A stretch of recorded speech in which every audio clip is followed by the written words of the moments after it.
Look at these goats. Scoop.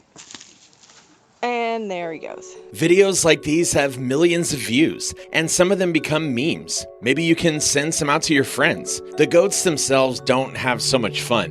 Nature played an evil joke on them, because it gave them a very strange feature. It becomes completely still when frightened. Just imagine what would happen if they're next to a cliff when thunder rumbles. They all just fall. Is that even a superpower?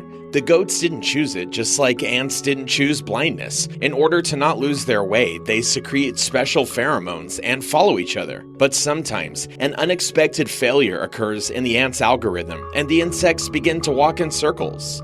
More and more ants join the others and look like a mosh pit, only without the music.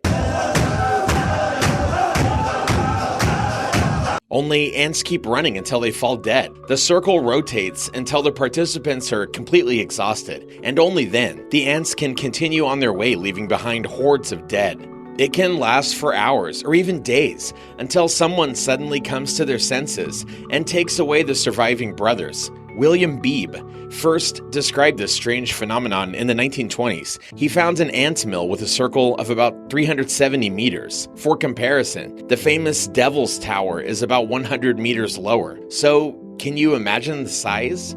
Not only ants have such problems. For example, fish form such circles too. But tangled rats look much worse. Look at this photo. It looks like some sort of modern art or props for a horror movie. But no, these are real rats that have become tangled by their tails and starved to death. A horrible and ridiculous death. This phenomenon was first discovered in 1564 and named Rat King. Yeah, the one from the Nutcracker. So according to the hypothesis, rats gather in the king form when their flexible tails are glued together with skin, fat, excrement, and food remains. This mixture acts as a glue, and it can harden during sleep, especially during the cold season. Once the rats realize they're trapped, they start to fight, and the knot tightens even harder. In the end, the animals die. So far, people haven't been able to find a single living rat king, and this phenomenon is very rare. Previously, rats who died such a terrible death were considered a very bad sign. It's no wonder, because where the rats are, there are diseases. This is not usually said about spiders. Spiders are quite useful, guys, although people don't particularly like them. This insect is really unlucky. It had been a prisoner for 20 million years once the spider got into a drop of resin and was trapped in it forever, just like this dog. Well, of course, it's not 20 million years old, or even a million, only about 20. And the poor animal was stuck, not in resin, but in a whole tree. So just imagine how surprised the people were who discovered that. Lumberjacks working in southern Georgia in the 1980s cut down a tree and loaded it into a truck. Then one of the group members accidentally looked into the hollow trunk from the inside. Perfectly mummified dog remains were looking at him. Its teeth were still there. The experts who examined the remains concluded that the dog most likely chased a squirrel in the 1960s and got stuck in the trunk of a tree. The animal climbed too high, couldn't turn around, and died. But instead of becoming food for other forest dwellers, the dog turned into a mummy. The wood of the chestnut tree in which it got stuck prevented decay. The dry environment inside the trunk protected it from the elements, and it sucked moisture out of the body. And this is a unique case. Usually, any dead body becomes the victim of insects, especially in the forest. Scientists even use their greediness to clean the skeletons. Some beetles can even eat out the body of a deer. Poor guy. It's not only stuck in a fissure, but it also became food. Let's not deny, though, the obvious fact. The beetles did a great job. I mean, look at that. The bones are perfectly clean. However, a deer may well be given a second life. Not literally, of course, no necromancy. But at least one person would gladly include the poor deer in his collection. Well, partially. Look at Jim Phillips. He has more than 16,000 deer elk antlers and antelope horns, and he just casually found all elements of his collection. It took, however, more than 60 years. How many horns did you find exactly? This man is really good at searching. But let's leave people with their strange hobbies and return to animals with their strange habits.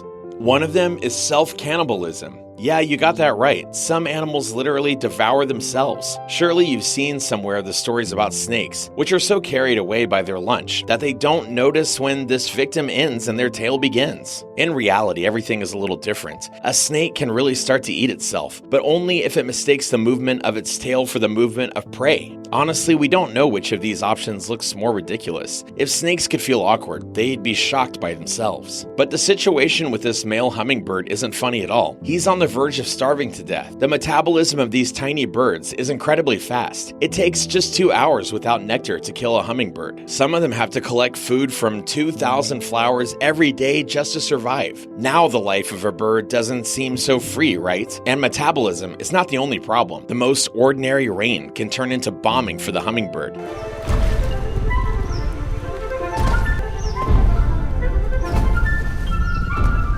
It's impossible not only to eat, but even to fly under such conditions, and precious time is spent. But let's imagine that the hummingbird male is alright. We can't say the same about this moose, because it has become a zombie. Not like in a movie, of course. It doesn't wander around the forest looking for brains of other moose, but its own brains are very bad brainworms. It's a classic brainworm symptom right there.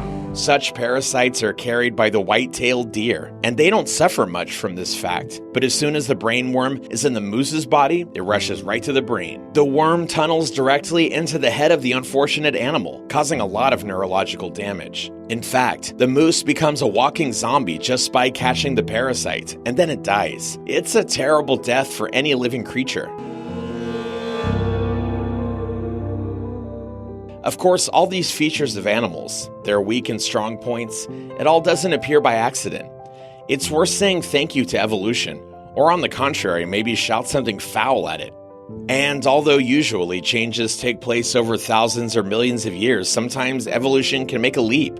No, we're not talking about X-Men, we're talking about elephants. Modern elephants wear tusks for a hell of a long time. Before that, mammoths wore tusks. So nature knows for sure that these huge animals need them. Huge tusks are one of the most recognizable features, and one of the main reasons why people are pushing elephants to extinction. In the 16th century, 26 million elephants roamed the African continent, and today there are less than 500,000. By the 1970s and 80s, poaching had reached a critical level. That's because for a long time, people simply didn't think that killing animals was a bad thing. For example, everyone knows Theodore Roosevelt, the 26th president of the United States. During a safari, he shot 512 different living creatures. Among them were also elephants. These animals died not for fun, but to be exhibited in museums, and so that scientists could study them. But really, 512? Seriously, Teddy, it seems to be too much.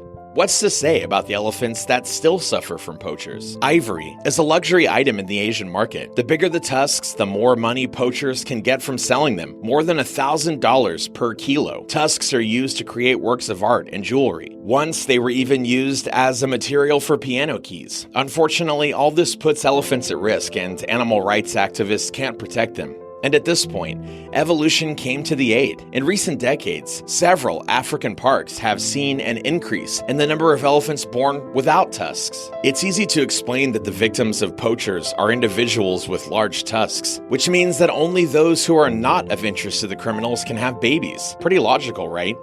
Yes, human activities simply cannot be ignored, even if you're some tiny animal and you have your own animal problems. You probably have heard about the wall between the United States and Mexico. It's designed to separate people and countries from each other. But how about animals? The border region is home to an incredible number of different species. There are reptiles, amphibians, and mammals, and all of them are not delighted with the construction of the wall, especially representatives of rare and endangered species. The wall will change their range greatly, reducing the area in which the animals can live. It'll not only cause discomfort, it could really threaten life. The animals will be deprived of some habitats, will not be able to go out to the watering hole, and they won't be able to escape from a fire. All they can do to resist the fire is run away. But how to escape? There's a huge wall in your way. Even a midget owl is in danger, because it flies low above the ground. By the way, not only animals will suffer. Because of limited migration, even plants and insects will be badly affected. So, is a secure border worth the suffering of the other inhabitants of this planet? Write your opinion in the comments. And if you enjoyed this video, be sure to like it. We'll see you later.